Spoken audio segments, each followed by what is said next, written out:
पंजाब और सिंध में तालीमी इदारों की मौसम सरमा की तातीलात का ऐलान कर दिया गया। पंजाब में तातीलात 20 दिसंबर 2024 से 10 जनवरी 2025 तक होंगी। सिंध में स्कूल 21 दिसंबर से 31 दिसंबर तक बंद रहेंगे। महकमा स्कूल एजुकेशन पंजाब ने 21 दिसंबर तक 10 जनवरी मौसम सरमा की तातीलात का एलामिया जारी कर दिया। हफ्ते और इतवार की छुट्टी के बायस स्कूलों में तदरीसी अमल का आगाज़ 13 जनवरी से होगा। उधर महकमा तालीम सिंध के नोटिफिकेशन के मुताबिक सूबे के तालीमी इदारों में 21 दिसंबर से 31 दिसंबर तक मौसम सरमा की तातीलात होंगी।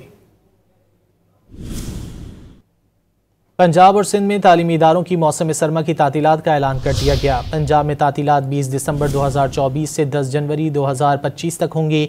सिंध में स्कूल 21 दिसंबर से 31 दिसंबर तक बंद रहेंगे। महकमा स्कूल एजुकेशन पंजाब ने 21 दिसंबर तक 10 जनवरी मौसम सरमा की तातीलात का एलामिया जारी कर दिया।